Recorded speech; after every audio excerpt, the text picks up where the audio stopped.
The Australian dollar is surging at the moment after a surprise decision by the country's central bank. Yeah, it's holding interest rates at 4.25%. The majority of economists were expecting a quarter-point cut. Well, Petrie is in Sydney for us. A big question, I suppose. Why the hold? Well, Owen, it really is a case that in the Australian economy at the moment, it's the growth is still at trend, and that's what the RBA ultimately decided. Interestingly enough, it's always a rhetoric in the statement you need to look at. It's always the second paragraph where the devil's in the detail, and they said that the US does show some signs of improvement, and they really highlighted that as a key area as well. They said that growth in China is still robust, although moderating, but they were really the key areas from an international perspective. They also alluded to the fact that European lawmakers were doing something to address the situation in Europe, especially with respect to Greece. But looking at the effect of the currency, in fact, just before the decision came out, the dollar was just below $1.07.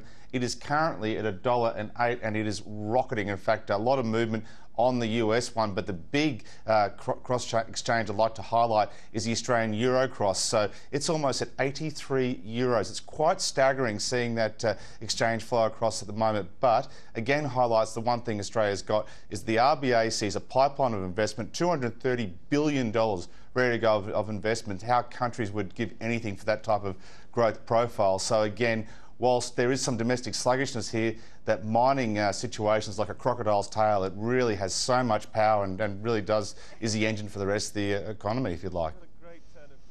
Friend, look, we've got improving conditions in the States. There's still fairly robust China. Is there an emerging sense that a country such as Australia is somehow decoupling from Europe and looking at the positives in America and Asia? Well, just to highlight what happens with the positives, on the US payrolls, that really drove the market higher again. And with respect to what goes on in terms of trade, it really is an Asian story, Owen, and that's again what is powering the Australian economy at the moment. It's all about China.